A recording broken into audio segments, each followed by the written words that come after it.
itu memanggilnya teman-teman itu dengan panggilan Kang Guru. Ayo Kang Guru naik gitu. Seperti itu. Jadi saya sendiri waktu itu terus terang nggak ada kebanggaan gitu, biasa saja gitu.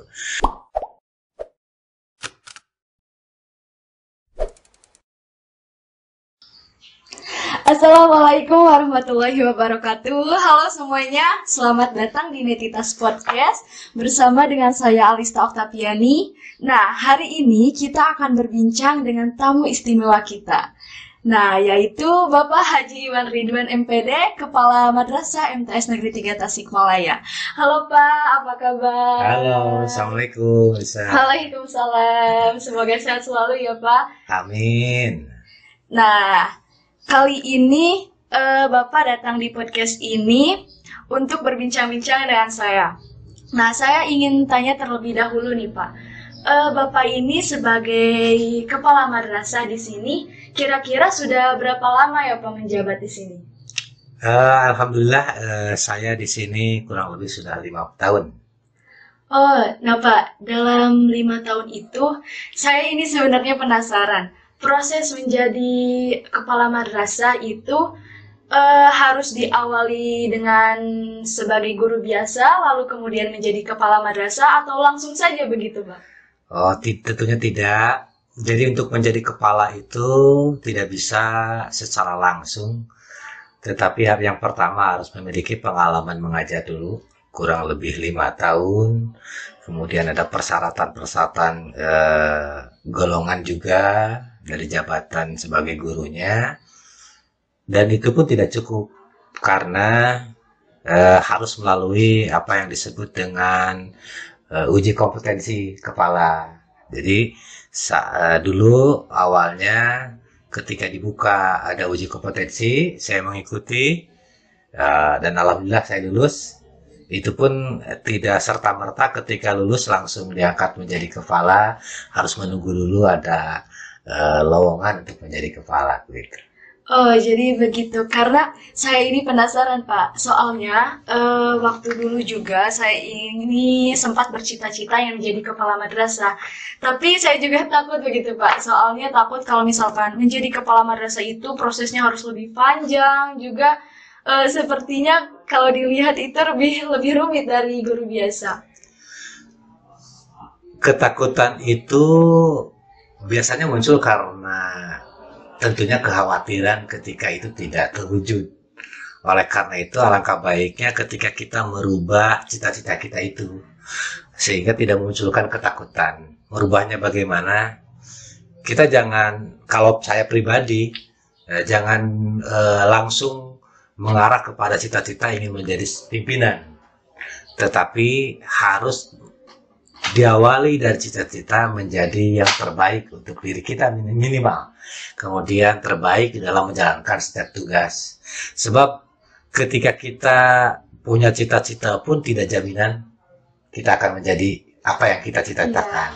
Tetapi ketika kita sudah berbuat yang terbaik, insya Allah kita itu akan sudah menjadi jaminan bahwa kita mendapatkan kebaikan dari setiap apa yang kita lakukan yang terbaik itu. Nah, yang terbaik itu tuh yang terbaik maksudnya bagaimana, Pak? Jadi begini,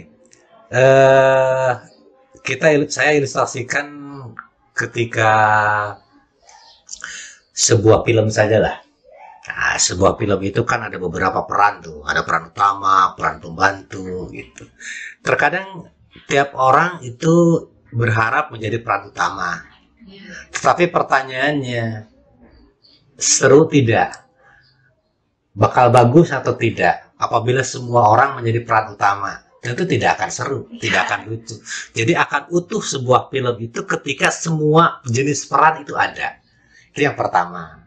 Nah, yang kedua, apakah ketika kita menjadi peran yang bukan menjadi peran utama, berarti itu buruk? Tidak juga. Kalau kita melihat katakanlah penghargaan di dalam dunia perfilman, tidak sedikit dalam sebuah film yang menjadi pemeran utamanya itu tidak mendapat penghargaan, tetapi yang menjadi peran pembantunya mendapat penghargaan. Artinya apa? Kualitas di dalam menjalankan peran. Jadi ketika kita misalnya Ada ini mau jadi guru dulu, masuk ke guruan. Jangan dulu berpikir saya ingin jadi kepala segala macam. Tapi yang paling penting adalah jadilah guru yang baik dulu. Itu yang paling penting, jadi guru yang baik, yang menjalankan tugas sebagaimana mestinya. Gitu. Terima kasih Pak. Jadi mungkin kita ini jangan dulu seperti, wah ingin menjadi pimpinan seperti ini, tapi harus melalui proses juga ya Pak. Ya, karena begini, kalau seumpamanya kita bayangkan aja setiap orang ingin jadi pimpinan, mungkin ya kan ya tidak mungkin. Ya, tidak mungkin. Tidak mungkin, dan itu akan jauh lebih lelah dalam hidup ini. Tapi yang akan membuat kita tidak lelah dan terus bersemangat adalah kita menjalankan proses peran yang kita dapatkan sebaik-baiknya. Urusan nanti kita menjadi pimpinan atau tidak, biarlah waktu yang menjawab. Tapi tentunya semakin bagus kualitasnya, hasilnya juga insya Allah semakin bagus. Semakin bagus kualitasnya, tentu kita pun akan dilirik oleh orang untuk memimpin orang lain. Tetapi ketika kita tidak memiliki tujuan tadi ingin diawali menjadi pimpinan, tentunya tidak akan kecil hati ketika orang tidak melirik kita. Yang penting kita udah berbuat baik. Itu kata kuncinya, yang penting kita berbuat baik. Jadi apapun yang kita jalani dan menjadi apapun kita harus lakukan sebaik-baiknya ya. Itu yang terpenting. Jadi jangan kecil hati, jangan minder, kemudian jangan merasa malu bahwa orang lain punya jabatan lebih tinggi. Gajakan jadi, belum tentu menjadi sebuah kehormatan, belum tentu menjadi sebuah kebaikan ketika seseorang mendapatkan sebuah jabatan. Bisa saja orang tersebut tidak mendapatkan jabatan, tapi di mata Allah jauh lebih tinggi, lebih besar, lebih luar biasa, lebih mulia dengan orang yang memiliki jabatan. Jadi kata kuncinya sederhana, mengingat hidup itu jalankan yang terbaik sesuai dengan kemampuan kita, sesuai dengan peran kita, berikan kemanfaatan kepada orang lain. That's it. Ya, nah jadi begitu. Terima kasih Pak. Nah, teman-teman ingat ya, ini sangat memotivasi sekali tentunya. Jadi kita harus ingat apapun yang kita alami saat ini, yang sedang kita kerjakan itu harus lakukan sebaik-baiknya dan juga menebar manfaat dan juga kebaikan bagi orang lain ya. Dan ingat yang terpenting itu adalah bagaimana kita di mata Allah. Nah, pencapaian karir hingga menjadi kepala madrasah ini pastinya sangat membanggakan ya Pak bagi keluarga. Nah, Bapak ini memang bercita-cita sejak kecil ingin menjadi kepala madrasah ataukah ada cita-cita yang lain Pak? Kalau berbicara cita-cita, sama sekali kalau dulu saya tidak memikirkan saya ingin menjadi kepala madrasah. Hanya mungkin kalau di antara teman-teman ada suka membuat lelucon gitu ya. Lelucon kalau seumpamanya kita ingin menjadi kepala madrasah, kan kalau ingin menjadi guru ada sekolah keguruan. Kalau ingin menjadi kepala madrasah, apakah ada sekolah kepala madrasah tidak. Itu hanya lelucon saja. Tapi intinya begini, bahwa hal yang wajar yang dialami setiap orang itu punya cita-cita gitu. Kadang saya sendiri dulu dari kecil ingin jadi dokter. Nah, ketika saya ingin jadi dokter, tentunya kan saya harus masuk ke perguruan tinggi yang ada kedokterannya. Tapi faktanya ya memang saya tidak. Jadi ketika saya dulu semasa SMA, itu saya mengikuti apa yang disebut dengan PMDK dulu, itu pemeriksaan minat dan bakat. Artinya mendaftarkan ke perguruan tinggi melalui prestasi di sekolah. Dan saya itu mendapatkannya justru ke IKIP Bandung. Ya, sebagai guru gitu. Awalnya juga saya pribadi nggak terlalu gembira. Karena saya nggak mau jadi guru sebetulnya. Dulu itu inginnya kayak seperti gambaran orang lah. Guru itu apa sih? Gajinya berapa? Seperti itu ya gambaran dari dulu itu. Ingin jadi dokter, kalau enggak ingin jadi insinyur, seperti itu. Tetapi yang paling luar biasa saat itu yang merubah diri saya adalah sebelum ke sana, bahkan saya sempat dicandain, diolok-olok sama temen ketika saya dipanggil ke panggung gitu untuk mendapatkan sambutan dari guru-guru bahwa saya itu diterima sebagai guru itu memanggilnya teman-teman itu dengan panggilan Kang Guru. Ayo Kang Guru naik gitu. Seperti itu. Jadi saya sendiri waktu itu terus terang nggak ada kebanggaan gitu, biasa saja gitu. Hanya pertanyaan yang membuat saya merenung itu adalah pertanyaan dari orang tua saya. Kalau boleh tahu apa itu, Pak? Pertanyaannya begini. Yang pertama, ketika kamu itu mendapatkan sebuah kesempatan dan kita mengharapkan kesempatan yang lain, pertanyaannya apakah kesempatan yang lain akan kita peroleh? Sementara kita mengabaikan kesempatan yang sudah didapatkan. Itu yang pertama. Yang kedua adalah yang namanya guru itu menyebarkan, meneruskan, mendidik orang lain, informasi dan sebagainya. Bukankah itu adalah sebuah kebaikan? Apa kita tidak mau berbuat kebaikan dengan membuat orang bisa membaca, bisa menulis dan sebagainya? Dan itu yang merubah saya. Akhirnya saya walaupun masih setengah-setengah gitu. Seperti itu. Oh iya, jadi mungkin bila kita diberi kesempatan ini, maka jalani dan lakukan ya Pak sebaik-baiknya. Karena belum tentu kesempatan-kesempatan itu akan datang kembali ya Pak pada diri kita. Iya, betul itu. Dan juga mungkin guru itu adalah suatu pekerjaan yang mulia ya Pak. Karena seperti kalau misalkan seseorang bercita-cita menjadi dokter, tentunya harus bersekolah. Dan itu diajarkan oleh guru ya Pak. Betul. Tetapi pemikiran itu tidak semudah apa yang diucapkan. Jadi ketika bilang enggak, jadi guru itu kan pekerjaan yang mulia, itu kan hanya ucapan ya. Tetapi secara pelaksanaan itu butuh tempaan hati nurani kita, pikiran kita, sehingga kita betul-betul meyakini itu. Nah, meyakini itu butuh sebuah proses perjalanan. Yang paling penting adalah apa yang kita peroleh, kita syukuri, kita nikmati, kemudian kita lakukan sebaik-baiknya. Tapi bukan berarti kita ingin menutup pada kesempatan yang lain, ingin menutup pada misalkan keinginan yang lain. Kalau kita punya kesempatan untuk mengejar, silahkan mengejarnya, tetapi tanpa mengabaikan kesempatan yang sudah datang, karena kan belum tentu seperti itu. Baik, terima kasih Pak. Jadi dengan kita mengambil kesempatan itu, belum tentu kesempatan-kesempatan yang lain itu tertutup ya untuk kita. Iya betul.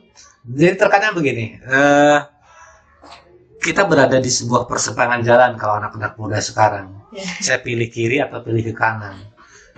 Jadi kalau saya lebih berpikir pada mana yang lebih realistis dulu. Ya, jadi diawali dari mana yang lebih realistis dulu. Sebab kalau saya diawali dari mengejar yang tidak realistis dulu, berarti saya akan meninggalkan sesuatu yang potensinya lebih besar dibandingkan dengan sesuatu yang belum tentu. Jadi saya jalani saja. Oh, saya cita-cita dulu misalnya jadi dokter atau jadi insinyur gitu. Tapi kenyataannya saya diterima di keguruan. Ya sudah, saya ambil dulu. Nah, ketika sudah saya ambil, tahun berikutnya ada testing ke perguruan tinggi biasa setiap tahun kan. Saya mencoba lagi, tapi itu tidak keluar di sana. Saya mencoba ikut testing lagi, tapi ternyata saya tidak berhasil. Ya, artinya apa? Ya memang di sana kesempatan saya, gitu. Jadi kalau dulu tidak saya ambil dulu, kan yang tadi belum berhasil kan, belum tentu berhasil, ya. Karena kan terkadang apa yang kita katakan bahwa saya mampu, saya bisa mengambil itu, terkadang itu muncul dari bukan karena kemampuan kita, muncul dari rasa egois kita. Nah, mungkin seperti itu mungkin juga dialami oleh saya ya Pak, dan juga teman-teman saya. Karena masa remaja ini kita juga bingung lah Pak. Kita itu nantinya itu bakal jadi seperti apa sih? Kalau misalkan kita ingin menjadi seperti ini, kita juga harus seperti apa? Terkadang kita juga bingung, harus memilih jalan yang mana dan juga yang mana. Nah, dan juga apakah bisa sih Pak, seperti saya ini seorang remaja itu menjadi seorang kepala madrasah seperti Bapak? Jadi begini, itu sebetulnya tadi sudah saya jawab ya. Tapi yang terpenting begini, sebagai remaja, memang penting kita memiliki cita-cita. Terserah mau cita-cita bentuknya tadi jadi kepala madrasah, mau jadi insinyur, mau jadi dokter, itu harus Untuk apa? Untuk kita tetap memiliki motivasi, memiliki giroh semangat gitu ya. Itu sah-sah saja. Tetapi satu hal yang harus diingat, kita adalah makhluk yang istilahnya tidak bisa memiliki kemampuan mewujudkan sesuatu. Tetapi kita diberi kemampuan untuk mengejar sesuatu. Mengejar saja itu belum tentu didapatkan, apalagi tidak dikejar. Itu logika sederhananya. Jadi mengejar, katakanlah tadi adanya pengen jadi kepala madrasah. Saya mengejar-ngejar ingin jadi kepala madrasah saja belum tentu menjadi kepala madrasah, apalagi yang diam. Gitu ya. Jadi penting tetap mengejarnya. Hanya pada akhirnya kita harus realistis dengan apa yang kita dapatkan. Itu yang pertama. Yang kedua, tidak pernah kita mengatakan bahwa yang kita dapatkan itu sesuatu yang buruk. Misalnya kalau di luar apa yang kita cita-citakan, wah ini saya bukan cita-cita saya nggak senang di sini. Karena kita tidak tahu sebetulnya mana yang terbaik untuk kita menurut Allah. Kita hanya berpikir didasarkan kepada asumsi kita. Mungkin itu muncul dari ego tadi. Ego saya pokoknya ingin jadi kepala, gitu, seperti itu. Jadi dan terkadang banyaknya kejadian-kejadian yang sifatnya keluar dari norma itu tadi memaksakan. Contoh, banyak sekarang orang mau kerja di pabrik nih. Misal, karena saking ingin bekerjanya, kemudian karena sadar bahwa kemampuannya kurang, dia cari koneksi, hubungan, kadang-kala mungkin menyogok orang lain. Nah itu tadi, karena tadi ada pemikiran harus saya itu. Udah, gak usah dibilang harus, tetapi saya artinya harus jadinya. Tapi yang harus itu harus ikhtiarnya. Ketika kita berikhtiar, kemudian kita tidak memperoleh apa yang kita harapkan, yakini ada sesuatu yang jauh lebih baik itu. Itu tidak hanya urusan kerjaan, urusan pertemanan dan sebagainya juga terjadi. Nah, kalau misalkan secontohnya kita ini ingin menjadi contohnya A, lalu kita mendapatkannya B, apakah itu bisa disebut kalau kita itu gagal? Kegagalan itu terjadi apabila kita tidak bisa menerima kenyataan. Kalau berpikir pikiran saya. Dan yang namanya kenyataan jauh lebih baik daripada sesuatu yang tidak nyata. Contoh, Ade ini ceritanya cita-cita ingin beli coklat. Atau ingin diberi hadiah coklat sama orang tua. Tiba-tiba orang tua hanya memberi permen. Pertanyaan saya, seneng mana? Mendapatkan coklat yang tidak ada atau mendapatkan permen yang ada? Permen yang ada. Permen yang ada. Jadi kegagalan itu bukan karena kita tidak mendapatkan apa yang kita harapkan. Tapi kegagalan itu adalah kalau anak sekarang bilang gak bisa move on. Gitu. Jadi kita yang penting kegagalan itu apabila kita tidak bisa mensyukuri, menikmati apa yang kita dapatkan. Baik, jadi seperti itu. Kalau misalkan kita mensyukuri hal itu, mungkin kita juga akan bahagia ya dalam menjalaninya. Jelas. Barang siapa yang bersyukur, Allah akan menambahkan nikmatnya. Tetapi barang siapa yang kufur akan nikmat, ingat siksa Allah amat pedih. Dan itu harus kita tahu, harus kita yakini. Dan bukan berarti ketika kita tadi tidak merasa senang dengan permen, bukan berarti kita tidak akan mendapatkan coklat. Bisa saja orang tua kamu itu kan begini, aduh anak saya ternyata begitu senangnya padahal dikasih permen, nanti suatu waktu saya akan berikan coklat. Gitu kan. Jadi terkadang ketika kita tidak mendapatkan sesuatu bukan berarti tidak akan mendapatkan. Bisa saja kita diuji dulu. Berterima kasih gak? Baik, mungkin kalau misalkan kita bersyukur dan berterima kasih, kita akan dikasih lebih lagi. Dan bukan hanya tadi kan bicaranya coklat ya. Coklat. Mungkin akan mendapatkan lebih dari itu. Katakanlah harga coklat 10.000, berikutnya bukan dikasih coklat, mungkin dikasih uang 200.000 atau 300.000, bahkan bisa beli coklat banyak kalau mau, gitu kan? Hanya tadi kita itu sering ditutup, dihijab oleh Allah apa yang akan kita dapatkan. Kenapa? Itu ujian karena kita masih meyakini bahwa Allah memberikan yang terbaik untuk kita, enggak? Atau kita hanya sedikit-sedikit merasa orang yang suka mengeluh, kurang, gitu. Iya sih, karena saya juga mungkin termasuk ke dalam orang itu yang suka mengeluh dan juga terkadang tidak sadar dengan segala kenikmatan yang Tuhan berikan untuk kita. Nah, motivasi apa sih Pak atau yang ingin Bapak sampaikan kepada saya dan juga teman-teman saya sebagai remaja agar bisa lebih semangat lagi dan juga mungkin bisa bersyukur dalam apapun yang Tuhan berikan untuk kita dan juga lebih giat lagi dalam mencapai cita-cita kita. Kita berpikirnya ke diri kita. Senang nggak orang menerima kita hanya sebagian dari apa yang ada di diri kita?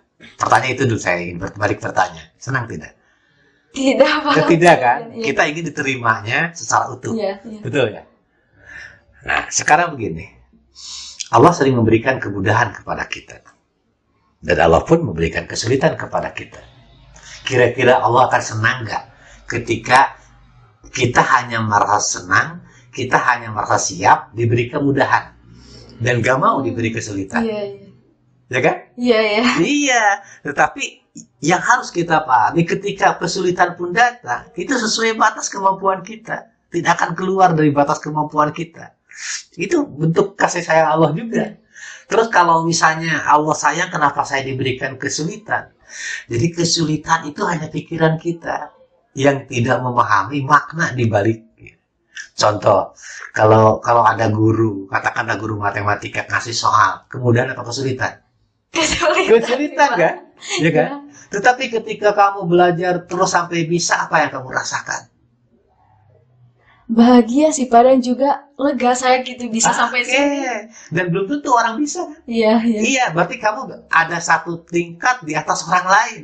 Ketika kamu mau menghadapi kesulitan. Itu yang pertama. Jadi kita pahami dulu, kita harus menerima secara utuh.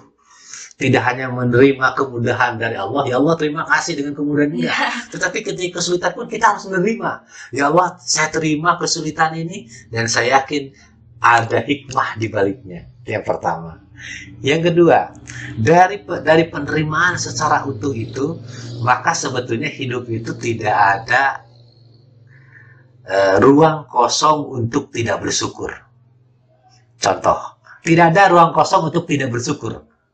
Contoh, ya, kalau tersandung kaki kita sakit tidak? Sakit. Logika sederhana aja. Kira-kira kalau kesandung bersyukur tidak?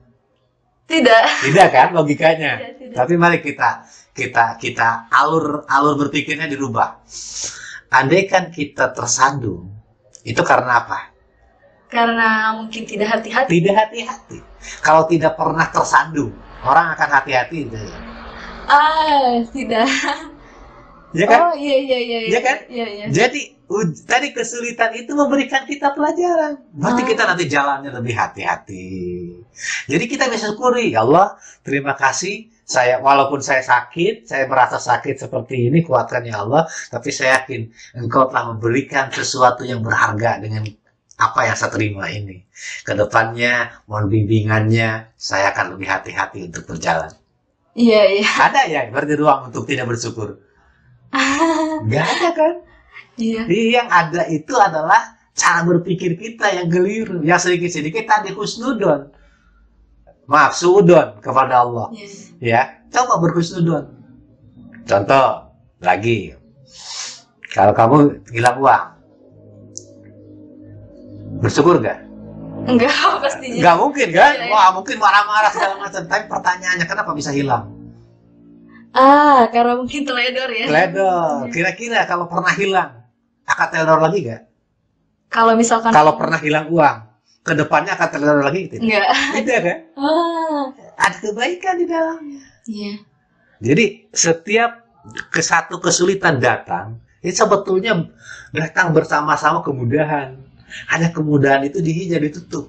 Tidak diperlihatkan. Agar apa? Ujian tuh kita. Kayak tadi. Sebetulnya kasih ulangan matematika tuh. Kan kunci jawabannya ditutup oleh gurunya, nggak tahu. Untuk apa? Ya tadi. Untuk mendapatkan kemudahan kita berpikir, kemauan kita belajar, bahkan kemauan kita untuk bertanya dengan teman, berkomunikasi. Iya, iya. Iya kan? Nah, jadi mungkin di setiap kesulitan itu kita harus tahu kalau kita menjalani kesulitan itu yaitu untuk menemukan kemudahan dan juga mungkin menemukan sesuatu yang bahagia untuk kita ya. Kalau dikatakan mungkin sesuatu yang tidak pasti. Iya. Jadi harusnya begini bahasanya. Setiap kesulitan yang datang pasti banyak kemudahan yang akan kita dapatkan. Yakini itu. Iya. Lalu contohnya saya itu ingin bertanya, seperti saya dan juga remaja lainnya. Mungkin pembelajaran kali ini kan online ya karena ada pandemi. Dan juga mungkin tugasnya agak semakin banyak. Nah, mungkin kami juga menganggap itu sebagai kesulitan dan seharusnya kewajiban yang harus. Nah, lalu saya dan teman-teman saya itu harus menyikapi itu seperti apa? Apakah mengerjakannya itu dengan seperti ya udah dikerjain aja daripada gini ataukah harus bagaimana itu, Pak? Saya jawabannya pakai ilustrasi lagi. Iya. Biar enak gitu. Kalau jawaban secara langsung kan jadi nggak enak ya. Nggak enak. Ilustrasinya begini. Ketika kamu itu tidak punya uang. Oke. Hari ini tidak punya uang. Tapi betul-betul uang itu karena harus sesuatu yang dibayar mendesak. Pulang ke rumah, orang tua tidak ada. Apa yang kamu lakukan?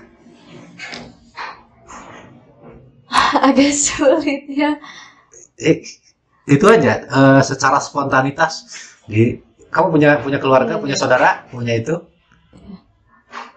Mungkin saya akan ke saudara saya. Ke saudara kamu kan bisa minta tolong ke sana. Pertanyaan saya adalah, sesuatu yang biasa tidak kita minta uang kepada saudara? Tidak. Minta tolong. Tapi dengan ada kejadian itu, kita akan memahami betul makna apa yang namanya saudara. Kita hilang satu, hilangnya apa? Bantuan dari orang tua. Tapi kita mendapatkan yang lain. Iya. Iya kan? Kita hilang pembelajaran secara tatap muka. Tapi dengan hilangnya belajar tatap muka, berapa banyak sekarang siswa yang mengenal apa itu Zoom, apa itu Google Classroom, bagaimana searching di Google, yang sebelumnya tidak tersentuh, yang tahu mungkin sebagian hanya main game saja. Ya kan? Bahkan mungkin ketika tidak tahu bertanya ke kakak, bertanya ke saudara, yang biasanya tidak. Jadi kita jangan hanya fokus pada sesuatu yang hilangnya saja. Tapi kita pun harus berpikir apa yang kita dapatkan dengan hilangnya itu loh. Jadi jangan, kadang-kadang gini, kita hilang, titik. Enggak, kita hilang untuk mendapatkan yang lain yang lebih banyak. Iya. Ya. Masalah sulit atau tidak, semua aja kan belajar aja dari dulu, belajar baca sulit, tapi bisa baca.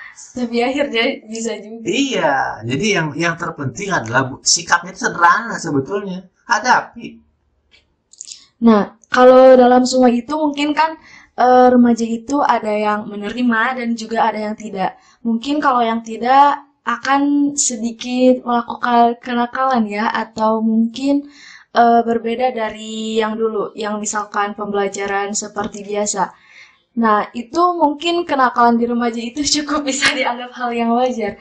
Nah, Bapak itu kan dulu juga pastinya mengalami masa remaja. Apakah pada masa remaja saat itu Bapak juga mengalami hal kenakalan seperti itu? Kalau istilah nakal, kalau saya gini, sebelum saya ceritakan ya, mohon gini kepada pemirsa juga, ketika ada sesuatu misalnya kenakalan saya, tolong ini jangan dianggap sesuatu yang sifatnya pembenaran. Nggak ada yang namanya yang nakal yang pembenaran, ya. Sehingga kan jangan berpikir begini, tuh dia saja dulunya nakal, sekarang sukses. Iya. Jangan seperti itu, ya. Jadi apa yang terjadi dari kenakalan itu harusnya tidak terjadi. Tetapi kan kita kadang-kala menjalani hidup itu ada liku-likunya. Nah, saya secara pribadi, saya termasuk orang yang kadang-kala yang disebut dengan nakal, yang keterlaluan hampir disebut tidak selama itu. Dan tadi kalau bicara kenakalan, uangnya saya jajankan aja. Jadi nggak saya tabungkan. Pikiran kita kan nggak, waktu itu nggak akan ketahuan sama orang tua. Dia pulang ternyata ketahuan juga. Tapi luar biasanya, walaupun saat itu mungkin saya menganggap orang tua kejam. Ya, apa yang terjadi? Saya itu tidak diberikan uang untuk iuran ke sekolah, kan setiap bulan iuran kalau dulu. Dan itu harus dibayar dari menyisihkan uang jajan saya. Jadi itu hukuman, kalau disebut hukumannya. Jadi saya ketika saya tidak menabungkan uang tersebut dipakai jajan, maka berikutnya saya susah jajan karena saya harus mengumpulkan uang untuk iuran. Nah, kalau yang dulu, kalau zaman dulu masih banyak anak-anak yang begitu nurut, menghargai orang tua. Kalau mungkin sekarang banyak yang melawan kalau digitukan. Nah, itu salah satunya kenakalan seperti itu. Kalau yang aneh-aneh, mabuk, enggak saya sih. Karena memang termasuk orang yang sedikit penakut kalau untuk pergaulan-pergaulan yang aneh-aneh gitu. Nah, sebenarnya tadi ada yang Bapak sampaikan, yaitu kalau misalkan seperti tadi, jadi mungkin pemirsa yang di rumah jangan menganggap dia juga nakal dulunya lalu menjadi seperti itu. Nah, sebenarnya ada yang saya tanyakan. Dulu itu waktu saya SD kiranya, alhamdulillah saya dapat juara 1, lalu ada teman saya yang bilang seperti ini. Juara itu tidak menentukan kita sukses, kepintaran itu tidak menentukan kitanya seperti apa. Orang ada kok yang dulunya preman lalu kemudian menjadi seorang pembisnis gitu-gitu. Nah, saya kan agak jadi jadi takut. Saya nanti akan menjadi seperti apa. Nah, bagaimana dengan pemikiran orang-orang seperti itu, Pak? Seperti yang saya katakan, bahwa apa yang akan terjadi bukan urusan kita. Udah yang menentukan. Tetapi kita diberikan nalar berpikir. Ya, contoh, ada 2 orang yang berdiri ingin menuju sebuah, katakanlah, perkampungan. Yang pertama diam-diam saja, menunggu mudah-mudahan ada sesuatu keajaiban sehingga saya sampai ke perkampungan. Tapi yang satu lagi berjalan walaupun sedikit demi sedikit. Logikanya mana yang paling sampai? Yang berjalan walaupun logika kita. Tapi itu juga gak akan mungkin. Siapa tahu di jalan dia jatuh, diam, kemudian yang duduk-duduk tiba-tiba ada kendaraan yang berhenti, yang mengajak, dia bisa lebih duluan. Itu kalau kita berbicara potensi ke depannya. Tetapi pertanyaan saya, lebih banyak mana hal yang dilakukan? Jadi contoh tadi ya, yang satu berupaya jalan gitu pelan-pelan, walaupun belum tentu sampai, karena kan bisa saja jatuh atau bagaimana. Yang satu diam aja, tiba-tiba ada mobil kan berhenti di sana atau motor yang dia kenal, diajak, dia langsung bisa cepat sampai di tujuan. Pertanyaan saya, yang banyak bekerja keras yang mana? Yang tadi yang berjalan. Yang berjalan tentunya. Kira-kira yang banyak bermanfaat yang mana? Yang berjalan. Dia tahu lingkungan, dia tahu bagaimana rasanya. Dan gini, ketika tadi berangkat itu disuruh oleh seseorang, dan seseorang itu melihat, kira-kira orang tersebut menghargai yang mana? Menghargai yang sampai tujuan dengan motor langsung dibawa, atau menghargai yang bersusah payah berjalan? Pastinya yang bersusah payah berjalan. Itu dia. Nah, jadi kuncinya, udah, kita tidak usah berpikir, kita nggak usah pinter-pinter belum tentu. Ya iyalah, yang pinter aja belum tentu, apalagi yang nggak pinter. Ya kan? Sama, semua juga potensinya sama. Yang pinter belum tentu, yang nggak pinter juga belum tentu. Tapi yang pinter karena belajar, sudah pasti dia mendapatkan kebaikan dengan ikhtiarnya. Yang tidak belajar, dia tidak mendapatkan kebaikan dari ikhtiarnya.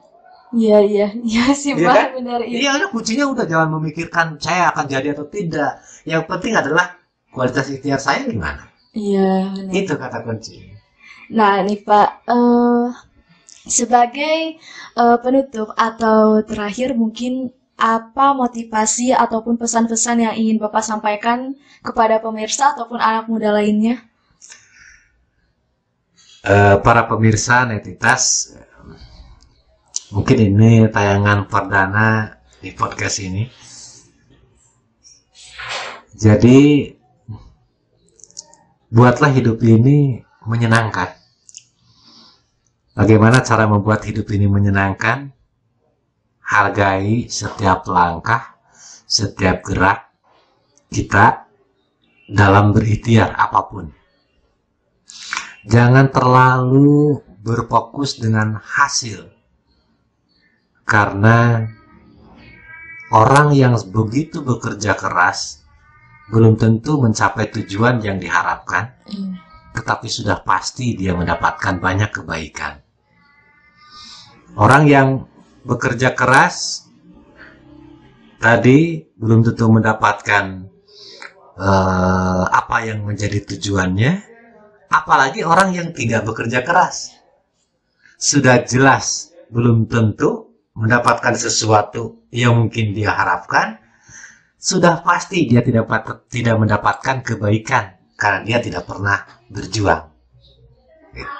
Dan yang terakhir, untuk memperbanyak kita, membuat kita bahagia, selalu katakan tidak ada ruang kosong untuk bersyukur. Karena tidak hanya kemudahan, kesulitan pun kalau kita pandai mengambil hikmahnya bisa kita syukuri. Itu yang bisa saya sampaikan. Baik, terima kasih Bapak dan juga terima kasih kepada semua yang telah menonton acara ini. Semoga acara ini bisa dapat memberi hikmah dan juga pembelajaran untuk kita semua, dan juga terima kasih Bapak yang sudah berbagi pengalaman dan ilmunya di sini. Dan untuk semua pemirsa di rumah, jangan lupa untuk like dan juga komen, subscribe channel ini, dan juga lihat terus ya di channel ini karena pastinya akan ada banyak video-video ataupun pembelajaran yang akan kalian dapat. Terima kasih, sampai jumpa di podcast selanjutnya. Assalamualaikum warahmatullahi wabarakatuh. Waalaikumsalam.